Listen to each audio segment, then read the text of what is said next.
Entry test की तैयारी के लिए आपको रोज़ाना कितने घंटे पढ़ना चाहिए? ये एक बड़ा एक अहम क्वेश्चन है कि जो बहुत सारे स्टूडेंट्स पूछते हैं, और मैं हमेशा इसका एक ही जवाब देता हूँ कि ये नंबर ऑफ़ आवर्स के बारे में नहीं है, बल्कि जो काम है ये उसके बारे में।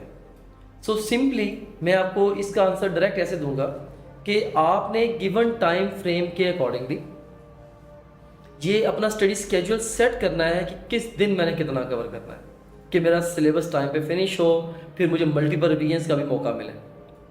तो जो आपने सोच समझ के स्केड्यूल एक बना लिया, बस आप अपना एक रूल बना लें अपनी लाइफ का कि जब तक जो आपने सोचा था स्केड्यूल के अकॉर्डिंगली, जब तक वो आपने मुकम्मल नहीं कर लिया, आपने रात को सोना नहीं। सो आप उसके ऊपर तब तक लग रहे हैं जब तक कि आप उसको मुकम्मल ना कवर कर लें।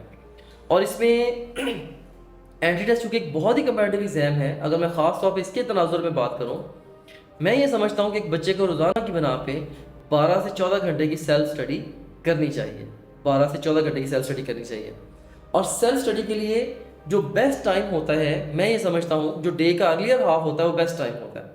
फॉर एग्जाम्पल, अगर आप नमाज़ों के साथ टाइट्रेट करें अपने स्टडी स्केड्यूल को, तो फजर से लेके ज़ोहर तक ये बहुत ही वैल्यूएबल टाइम होता है, जिसमें आप कह लें कि तकरीबन कोई 8 के करीब आवर्स बनते हैं। एक तो ये टाइम आप कोशिश करें मैक्सिमम अपनी स्टडी के अंदर लगा दें, सेल्फ स्टडी पे लगा दें।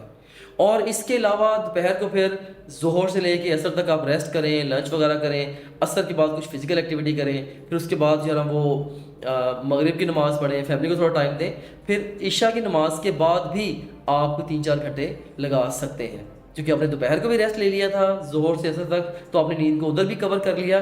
सो मैं ये कहता हूँ फजर से ज़ोहर ये तकरीबन 8 घंटे, और इशा के बाद 3 से 4 घंटे, ये मैं समझता हूँ कि आपको एलोकेट करने चाहिए अपनी स्टडी के ऊपर। लेकिन आपका जितना भी टाइम आप दें, इससे भी ज़्यादा अगर आप बढ़ा सकते हैं तो बढ़ाएं। जितना भी टाइम आप दें, जो कोर एम है आपका वो नंबर ऑफ़ आवर्स स्पेंड करना नहीं है, बल्कि तैयारी करना है। तो जो आपने स्केड्यूल सेट कर लिया है उसके मुताबिक आप पूरी एफर्ट करें कि उस स्केड्यूल के अकॉर्डिंगली आप उस दिन के हिस्से में जितना सिलेबस आता है उसको कवर करके ही सोएं। इस फिलॉसफी के अकॉर्डिंगली रफली एक जो रूटीन है डेली की, वो स्टडी स्केड्यूल्स के अंदर पड़ी हुई है। इसमें अगर आप गौर करें, ये recommended daily routine by TG. तो इसमें एक तो हम ये कहते हैं कि आप अकेडमी ना जाएं, क्योंकि अकेडमी जाके आपने बेताशा टाइम अपना वेस्ट करना है। उसके ऊपर मैंने अलग से काफ़ी सारी वीडियोस क्रिएट की हैं, अकेडमी किस किस तरीके से आपका टाइम वेस्ट करती है। तो ये हमने एक बड़ी प्रिसीजन के साथ एक मॉडल रूटीन बना दी है। आप इस रूटीन को अपने अकॉर्डिंगली कस्टमाइज भी कर सकते हैं, राइट। सो बहुत सारे अच्छे एमडी के स्टूडेंट्स का डिस्कस करके मैंने आवरली ब्रेकअप के साथ एक रूटीन बना दी है। ये आप स्टडी स्केड्यूल्स में जाके इस रूटीन को निकाल लीजिए और इस रूटीन को सामने रखते हुए अपनी एक फिक्स रूटीन बनाएं। अच्छा, यहाँ पे ये बड़ा ज़रूरी है कि आपकी डेली स्टडी रूटीन फिक्स होनी चाहिए। एक अच्छी जो रूटीन होती है वो एक नालायक इंसान को ज़िंदगी में कामयाब कर सकती है, और एक बुरी रूटीन इंतहाई काबिल इंसान को बर्बाद भी कर सकती है। सो डेली फिक्स आपकी स्टडी रूटीन होनी चाहिए। तो उसके साथ जब आप day in day out stick करते हैं तो आपकी एफिशिएंसी जो है वो बहुत ज़्यादा बढ़ती है।